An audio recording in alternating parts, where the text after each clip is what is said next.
Well, hello, Zachary. How are you? Hi, Debbie. I'm good. How are you? After watching Sanctuary, I am beyond excited to talk with you. Oh, great. That's wonderful to hear. This movie, there's a delectable darkness that hinges on the absurdity of human nature, but then gives way to light and truth. It is stunning. There are Oh, I moments so appreciate that. there are moments that you want to laugh. There are moments that you want to go lock yourself in a closet and never come out again. Uh it this is just pitch perfect. And the fact that you not only have these very powerful visuals, your visual grammar is off the charts. This is Oh, thank you. polished, saturated. You've got a high gloss look versus the grit, juxtapositioned against the grit within the unfolding story. Your use of color is fantastic. You balance things with high energy versus slow, tension filled, seductive, and fearful moments. Your camera angles. Ludovica, your cinematographer, who I've seen some of her work before and is fabulous, outdoes herself here with the dutching, with the camera movement, with the ECUs. Then in post, you're throwing in slow mo, upside down metaphor, just fabulous. And then the icing on the cake, Zach, you get Ariel Marks to score your film. I love Ariel's work. She scored a film for a dear, dear friend of mine and does an amazing job.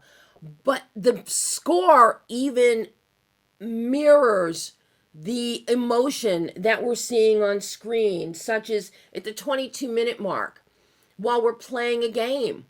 And like round one of the game is done. And Right. we hear the Right. music, there's whimsy to it with a flute or a piccolo. But then you bump up to the 42-minute mark and things are getting darker and angry and there's a lot of string tremolo that's happening.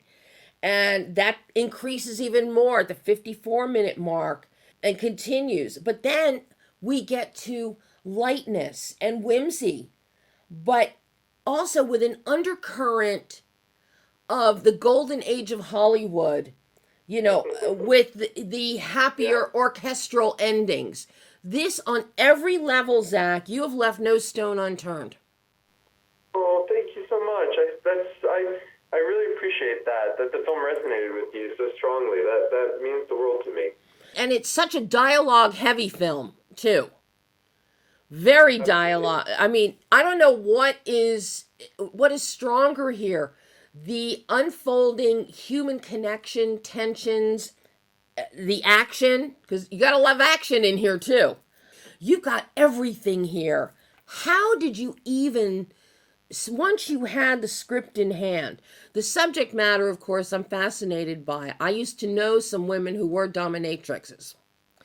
And one of them, she would only dealt in psychological aspect of it. And she was actually working on her doctorate. And this is what she was doing to pay for her doctorate. Hmm. So for me to watch this, it was just fascinating, having known her for years in real life. But where do you, as a director, even start to break down a film like this and take it from the page to the screen? Well, so where do I start? Well, so I developed the script from the start with Micah, who's wonderfully talented and wrote just a wonderful script, in my opinion. And I think the way that it tends to work for me is the way that I think about movies and storytelling. I didn't come up with this metaphor, and I actually don't know who did. I wish I did. But I think of it, it's kind of like, you know how like a massive tree at one point is a tiny seed, right? And this tiny little seed can actually contain the entire massive oak tree or whatever from within it. And I think that movies are the same way. It's like when you have the first little nucleus of the idea, which in this case for me was a dominatrix robs her wealthiest client, and then Micah had also been interested in doing a story about a dominatrix. He'd written a one-act play about a dominatrix and a client set in a hotel room a number of years earlier. But the nucleus kind of holds everything of the story, and then the screenplay holds everything of the directing. So what I mean is for me, what you're trying to, okay, so Stephen King, I hope I'm being articulate here, but Stephen King has this great analogy where he's talking about how when you're coming up with a story, it's sort of like you uncover a bone of a fossil, like a dinosaur skeleton, like one bone of a dinosaur skeleton. And then your job is just to unearth the rest of the skeleton, the rest of the fossil as it exists. And that's what I think your job is as a storyteller. So when you come up with that first idea for the story, once that's in place, the work that you're doing is basically just excavating what the story wants to be. And all the answers are already there. The creative work that you're doing is not generative as much as it is like unearthing, and it already knows what it wants to be. So that goes for how the idea turns into a screenplay through the development process. Micah wrote a wonderful script. And then as far as all the directing decisions go, again, it's all contained within the screenplay. The screenplay, it tells you how it wants to be directed. There's not a lot of, consciously for me, there's not a lot of, conscious creative decisions that I'm making. It's like everything that you're doing is in the service of the screenplay. The screenplay is the boss, and you're basically just doing what you sense it wants to do. I hope that makes sense. A lot of this is sort of intuitive, so it's hard for me to articulate it, but I'm doing the best I can. You're doing fine. You're doing fine, Zach. In other words, the screenplay is your dominatrix. That's the bottom line.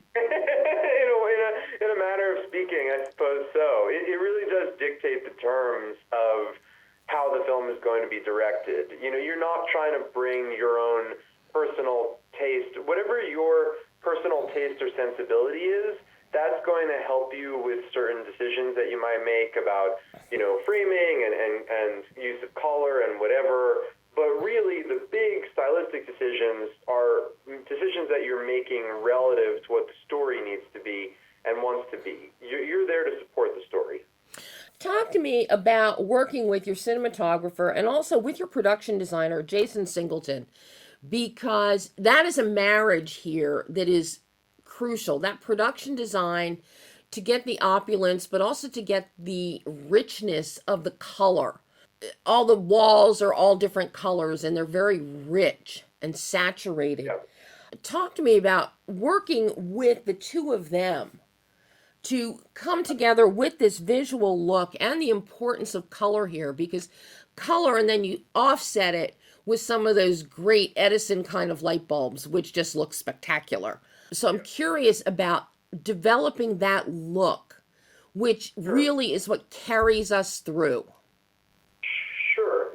So I think that jewel tones are really striking, but again, it's not about your personal sensibility. The reason that I wanted to use jewel tones for this movie and a high saturation look was basically because you're trying to create a visual experience, a cinematic experience that will be analogous for the viewer to how it feels psychologically for the characters to be in the story. So the characters are very psychologically sensitive and stimulated in this story, right? Everything is on high alert. It's very, very intense. So you need to create an analogous experience for the viewer to also feel like everything is intense, like they're on high alert. And your tools are the tools of the cinematic medium, which are color and visual ideas, as you're saying. So what I felt would be best for that was to go with high saturation and jewel tones, because when you get a deep red wall like that, and you have that kind of creamy saturation that Ludo got in the look, your senses are are on high alert. It's a very, like, it just felt intuitively like that would be analogous to what it feels like to be those characters. And Ludo and Jason are both enormously talented, and they just did phenomenal work. With Ludo, it was really about talking about the feel of the movie and the sort of the way that the movie, as I was saying, is a situation where you feel really sensitive, you feel like you're on high alert, you want to put the audience in this kind of like heightened, almost fairy tale sort of world. And Ludo was able to take these kind of abstract ideas and turn it into a look that was just absolutely perfect. The only directive I really gave her that was sort of specific was I knew that I wanted it to be high saturation. But beyond that, in terms of lenses, I wasn't really sure, and she just took these abstract ideas and ran with it, and it was phenomenal. And then as far as Jason goes, Jason was really instrumental in figuring out how we were going to take some of these visual ideas that I had and turn it into something that was worked in a movie space and worked as a set that he was going to have built. I knew that I wanted to have something that was visually busy. The reason that I wanted it to be visually busy is because a lot of contemporary hotel rooms are like floor-to-ceiling glass, and the color scheme can be quite simple. A lot of the time it's like taupe or off-white. There's not necessarily a lot of art on the walls. And if we were going to be in this hotel suite for 90 minutes, it had to be visually busy enough that your eye did not get bored and become tired with looking at the space. So I had some reference points that I shared with Jason, and Jason was really integral in figuring out how to take those reference points and translate them into something that was going to be visually stimulating, but not overly stimulating in the cinematic space, in the movie screen frame. And he just did a phenomenal job of translating that sort of like hotel room in reality that I was thinking about into something that would work in a movie. His work, the whole design of that suite is so stunning. I want to live there. And I have to say, it fits the character of Hal so well, because since he is now going to be the CEO of this big hotel conglomerate, it makes sense that he may even in fact be living there all the time, because it has touches and things that you would find in your home in the way it is decorated. I really loved how that played, and the fact that the way you have the film structured visually, we really get an overview of everything in there initially before all hell breaks loose. Sure. We go into all the different rooms, and that was very intentional in terms of trying to space out the way that my goal was to create a situation where the audience never got aesthetically tired of being in, like, for example, the same room for too long. And so, like, my sort of craft gambit was, if you jump enough between the rooms, then you're going to be refreshing what's going on visually frequently enough that it's not going to feel visually tedious, because the background is going to be changing.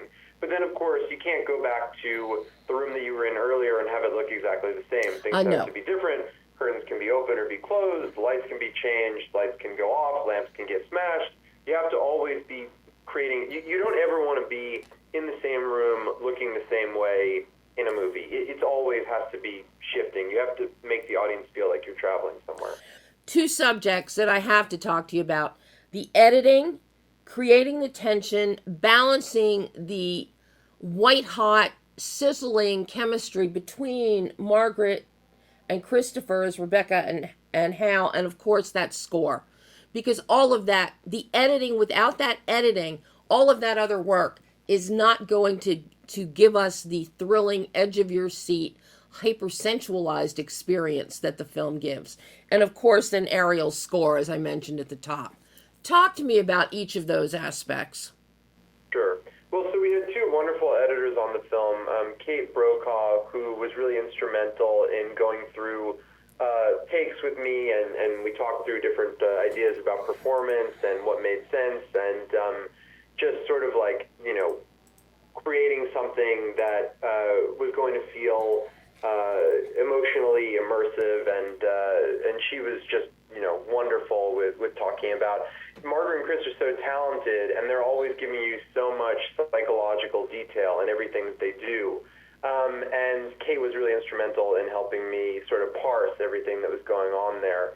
And then Lance Edmonds, who was our other editor, came on and did just phenomenal work in terms of the rhythm. Lance has a great sense of rhythm, a great sort of, there's almost like a metronome in his head. He knows exactly when to cut. He knows exactly what a beat should be. And he just brought the sort of musical, rhythmic quality to the cutting that the film needed. And then as far as the score goes, Ariel is also just exceptionally talented. I felt really grateful to be working with her, and she just has an enormous range, and we wanted to really run the gamut of, basically, there's so many different emotional affects that the characters are experiencing in the movie, and we wanted the music to be able to express that wide range of affects without feeling like the score was too different cue to cue. And Ariel somehow managed to thread that needle. It was really remarkable to see what she did. Yeah, it's amazing. God, we have to do this again, Zach. Make another film. We've got to make another film. It was. I just wanted to say it was great speaking with you. I'm so overjoyed at how much the film resonated with you, Debbie. I really appreciate it. It is job very well done. This is one of the real gems of 2023. Let me tell you. Oh, thank you. Thank you so much. Thanks, Zach. Thanks, Debbie. Bye-bye.